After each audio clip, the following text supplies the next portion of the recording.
Honorables députés, toutes les actions que je viens d'énumérer nécessitent des moyens et des ressources consistants à investir dans notre économie, avec comme objectif principal la relance de l'activité économique dans un contexte caractérisé par les effets pervers de la pandémie à Covid-19. Par ailleurs, comme il a été souligné si haut, l'effort du gouvernement portera sur l'assainissement et la rationalisation des dépenses publiques. À cet égard, le gouvernement s'engage à améliorer l'efficacité des dépenses publiques, faire respecter les procédures en matière de dépenses publiques, ce qui permettra de dégager d'importantes économies budgétaires qui seront affectées à certains piliers du gouvernement d'action, à certains piliers du programme d'action du gouvernement. En concluant ce discours, mes pensées sont tournées particulièrement vers celles et ceux de nos compatriotes qui sont rongés et désarmés par le poids de la pauvreté et du chômage. Je pense aux veuves, aux orphelins de nos concitoyens et de nos soldats tombés sur le champ d'honneur. Je pense à nos frères et sœurs de l'Est qui dorment chaque nuit avec la peur de ne pas se réveiller en vie le matin. Je pense à tous ceux-là qui ont perdu la foi en la politique. Je voudrais leur dire que mon gouvernement se tiendra à leur côté pour pouvoir définir, en considération de leurs peines du quotidien, les nouvelles perspectives d'avenir. Je voudrais leur exprimer notre volonté mieux. C'est un programme qui touche tous les secteurs de la vie. En résumé, je peux dire que ça touche les secteurs politiques, sécuritaires, les secteurs économiques, les secteurs sociaux, les secteurs... quand je parle du secteur social, ça touche l'éducation, ça touche la santé, les deux piliers les plus importants dans ce secteur. En un mot, c'est un programme très ambitieux. Bon, au jour d'aujourd'hui, nous pouvons considérer ces programmes comme étant chapelet des intentions. Et donc, le plus important pour nous, élus du peuple, le plus important, c'est l'exécution sur terrain de ces programmes. Parce que, nous aimerions que la situation sécuritaire soit maîtrisée à l'est de la République démocratique du Congo, que c'est hors de loi qui sème la mort et la désolation de nos frères et sœurs, de nos enfants à l'est de la République démocratique du Congo, soit maîtrisé et que tout revienne à la normale. Nous aimerions que le peuple congolais soit soulagé en termes de besoins sociaux de base. Et donc, c'est un programme ambitieux, mais le plus important, parce que le programme au jour d'aujourd'hui, c'est dans le papier. Le plus important, et c'est ça notre souhait, le souhait des élus nationaux, c'est de voir le Premier ministre matérialiser ces programmes sur le terrain. Est-ce qu'il a présenté des moyens de mobilisation des finances, des moyens pour en arriver? Vous savez, moi je suis celui qui a toujours dit que notre pays ne manque pas de moyens. C'est un problème d'hommes et de femmes capables de mobiliser ces moyens.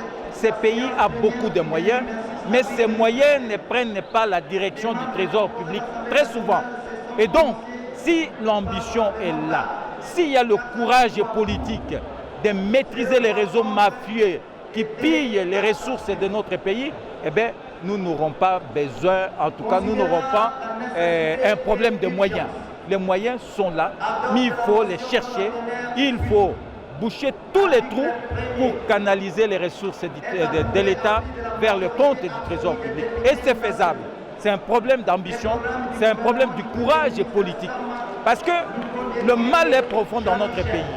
Mais lorsque l'on veut à chaque fois que l'on veut opérer des réformes, il y a toujours des résistances. Et donc, il faut avoir le courage politique de briser ces résistances pour enfin canaliser les moyens de l'État vers le compte du Trésor public et soulager le peuple congolais. Le Congo peut vivre un changement vers un mieux-être, mieux se nourrir, mieux se loger, mieux se déplacer, mieux étudier, mieux se soigner. Et donc, c'est possible dans notre pays. Mais tout dépend de nous, nous Congolais. Et donc, nous devons soutenir ces gouvernements, nous devons investir ces gouvernements, et c'est une fierté puisqu'il a été investi par les honorables députés déjà. Et donc, nous attendons le gouvernement à l'œuvre. Écoute, c'était prévu qu'on puisse écouter aujourd'hui, auditionner le programme du Premier ministre et probablement les voter ou l'investir demain. Mais les choses sont parties un peu vite. Un peu vite, à mon goût, je n'ai pas aimé. J'aurais pu aimer qu'on laisse les débats démocratiques se poursuivre. Parce que l'intérêt du débat, c'est quoi? Ce n'est pas qu'on ne veut pas investir les gouvernements. Moi, je fais partie de l'Union sacrée. Et naturellement, je me devais. J'étais investi à convaincre les autres amis à pouvoir voter ces programmes. C'était d'ailleurs un devoir.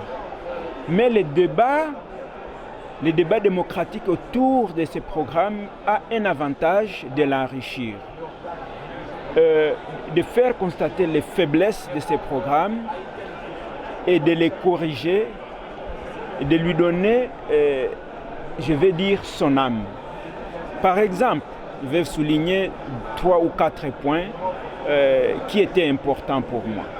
Pour moi, il aurait fallu, si j'allais intervenir, rappeler ici et devant tout le monde, commission d'enquête parlementaire qui a été mise en place et qui n'est pas repris dans ces gouvernements. Puisque c'est un programme, l'enquête c'est un programme du Parlement, mais que le gouvernement doit s'approprier. Et pour nous, il fallait rappeler qu'il est hors de question que quiconque puisse entraver cette enquête. J'allais rappeler au gouvernement et communautaire. Trouver des réponses aux préoccupations de la population.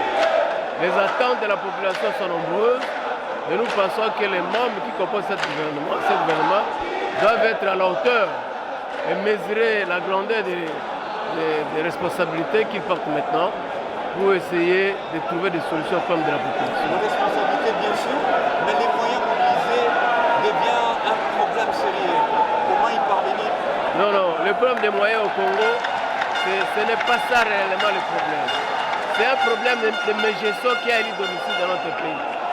Vous savez, le Premier ministre lui-même a dit qu'il a déniché des trous par où l'argent passait et qu'il va ramener chez nous ces collectifs budgétaires pour essayer de remonter le budget de l'État à au moins 13 milliards de dollars pour le reste des mois de l'année. Je crois qu'il n'est pas facile, il n'est pas difficile de trouver l'argent. Il suffit d'une rigueur dans la gestion et le pays va avoir les moyens.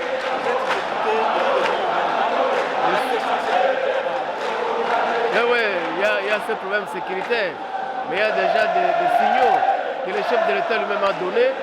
Lorsque je vous parle maintenant, il y a déjà un nombre très important de militaires qui sont arrivés à Bunia et qui sont déjà en contact avec ces rebelles. Et qui vous apprend même qu'on a neutralisé 17 rebelles déjà et les autres sont en fuite.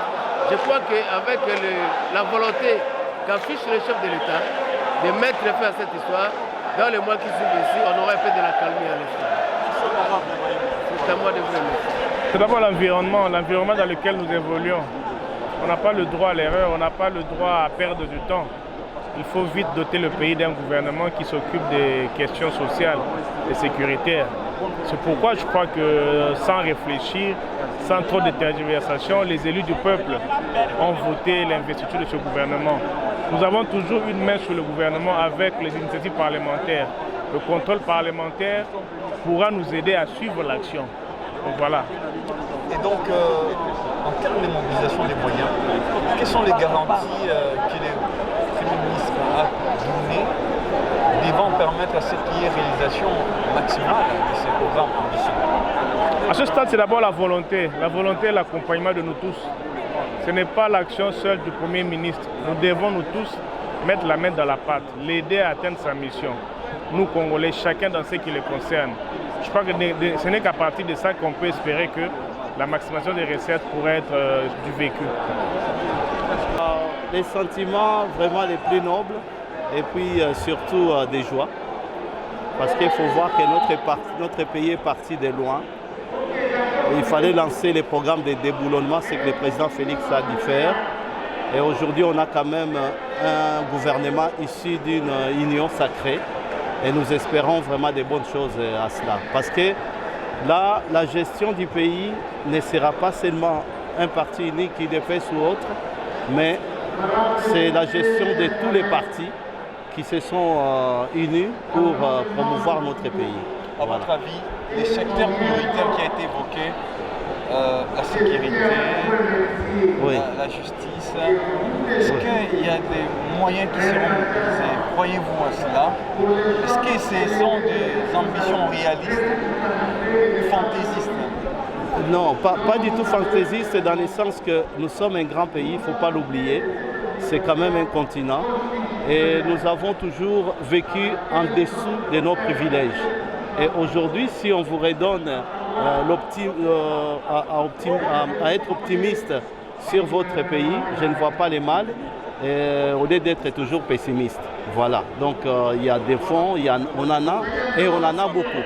Voilà. Comme vous le savez tous, depuis plus de 2 mois, il n'y a pas eu un conseil des ministres. Déjà bien avant, et après, il y a eu le départ du gouvernement Ilunga Ilunkamba. Pendant ce laps de temps ici, la population a tellement souffert et le pays a manqué beaucoup de choses. Alors, le gouvernement Samalouko venait de publier et après il y a eu des langues qui se disaient que les députés étaient en train de bloquer ce gouvernement à être investi. Raison pour laquelle aujourd'hui, nous avons démontré à la face du monde que nous sommes des députés conscients. Nous savons que la population souffre et on devait passer à une étape, investir le gouvernement et qu'ils se mettent au travail. On leur a dit ici qu'il faut qu'il n'y ait pas de distraction. Ils doivent travailler parce que les peuples souffrent. Il y a la misère qui ne fait que s'aggraver chaque jour. Et nous, en tant qu'élus, nous subissons de la part de nos populations, parfois même des insultes qui nous disent que non, vous faites quoi là-bas, alors que nous avons notre travail de légiférer et que le gouvernement doit faire son travail d'exécutif.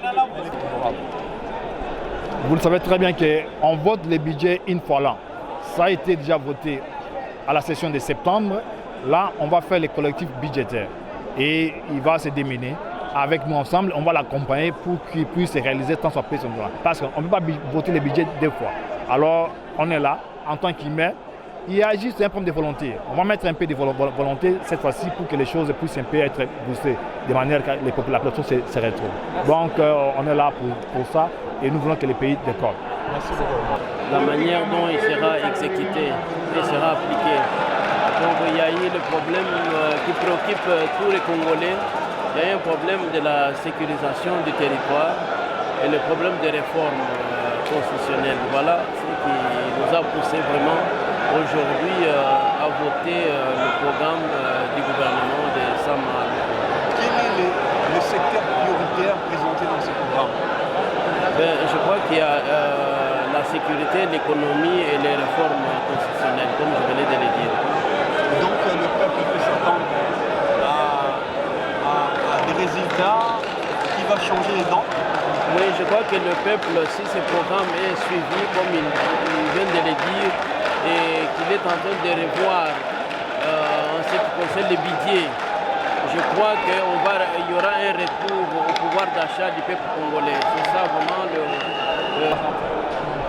La souffrance de la population. La population souffre.